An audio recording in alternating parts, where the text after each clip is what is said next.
Hey guys, it's me and this is my movie. My topic was economic downturns in American history, and an economic downturn is pretty much just a depression or a recession.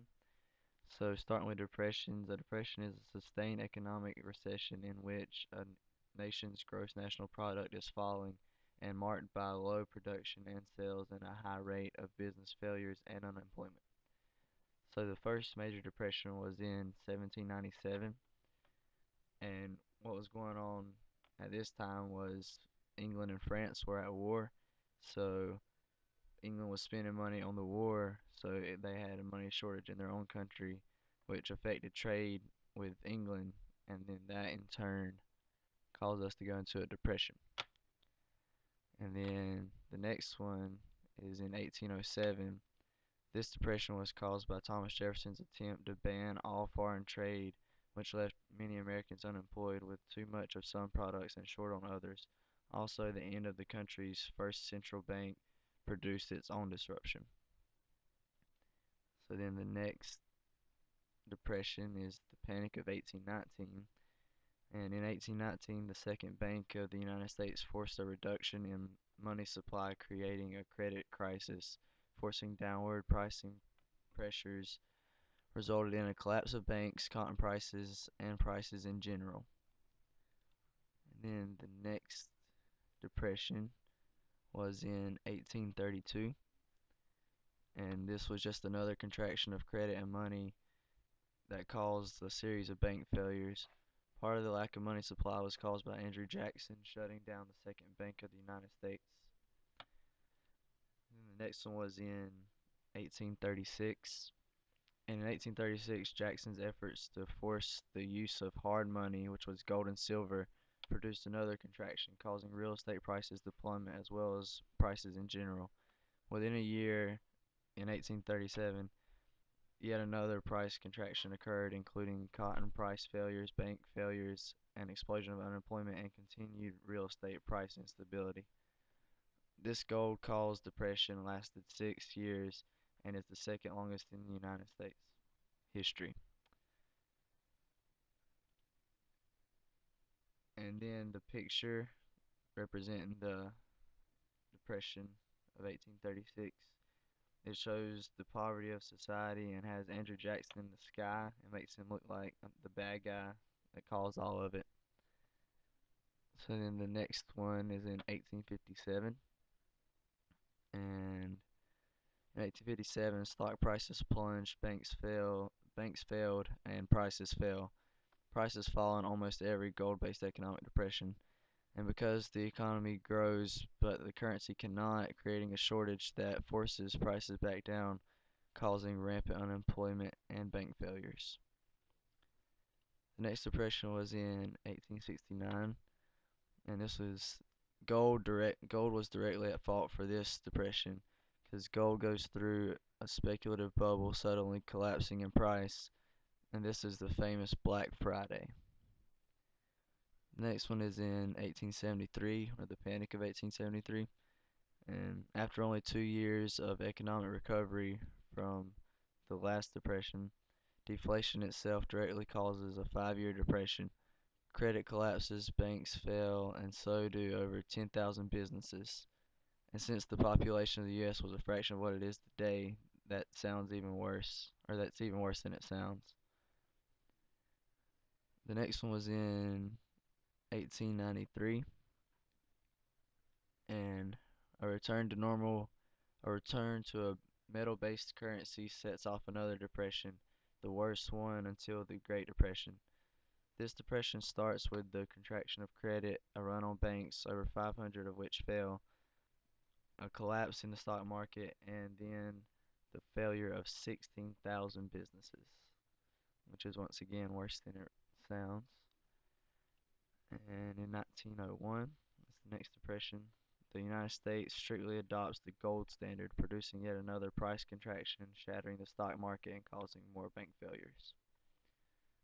So the next is in 1907, and as the money supply contracted, J.P. Morgan convinced various wealthy New York bankers to act as a private Federal Reserve, shoring up the bank system and halting this economic failure. This actually worked better than any government mandated monetary rescue before or since, and it led to the founding of the Federal Reserve System. The next depression is in 1920, and the government centralization of economies during World War I resulted in worldwide economic weakness. The Federal Reserve, founded in 1913, suddenly began tightening money supply. Because money was still based on gold, this did not result in a modern recession in the United States, but an actual economic depression. This economic failure was credited to with the defeat of Woodrow Wilson's successor James Cox in the 1920 election. The next depression was the Great Depression in 1929. The Great Depression was not initially all that great. But it was deep, but was of a normal length with 2 quarters of recovery by the end of 1932. Unfortunately, while FDR campaigned on balancing the budget, cutting government spending, regulation, and taxes, he actually expanded all of those things, engaging in stimulus activity that caused the Depression to drag on another 8 years. One major factor in its eventual recovery was the ending of the gold standard in 1933. So now, from here on out, it's pretty much recessions. And what a recession is a period shorter than a depression during which there is a decline in economic trade and prosperity. So it's pretty much just like a less severe depression. And the first one is in 1948. And in 1948, the Federal Reserve suddenly cut interest rates as the economic damage of World War II was being fully realized. Then after that, in 1953, or not, yeah, 1953, the Federal Reserve contracted the money supply, which led to an economic recession aggravated by the realization of the economic damage caused by the Korean War. So it seems like the Federal Reserve keeps making problems by contracting the money supply. And in 1957, once again, the Federal Reserve raised rates and cut money supply, but because of the economic dominance of the United States, this recession spread across the whole globe. Then after that, in 1960, it was a it was a very minor downturn, largely confined to an increase in unemployment and inflation, like most recessions. And then for 1969, there's really no background information. It just, like it says on the slide, lasted 11 months, moderate unemployment, decline in goods production.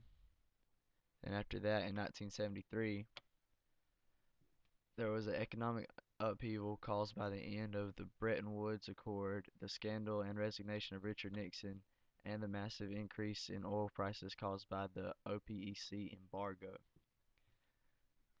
Then after that, in 1980, after the end of the official recession in 1975, the one that started in 1973, the economy never reached its normal economic growth, in part because of continued high oil prices, massive increases in government regulation and spending, and price inflation.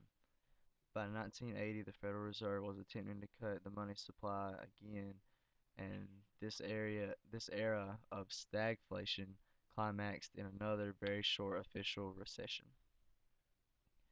Then just a year later, in 1981, the dramatic economic changes of the Reagan administration, although good in the long run, exacerbated the symptoms of stagflation in the short term, especially a dramatic tightening by the Federal Reserve, leading to a rapid and dramatic economic downturn. Then 10 years later, in 1991, there were tax hikes, a spike in oil prices,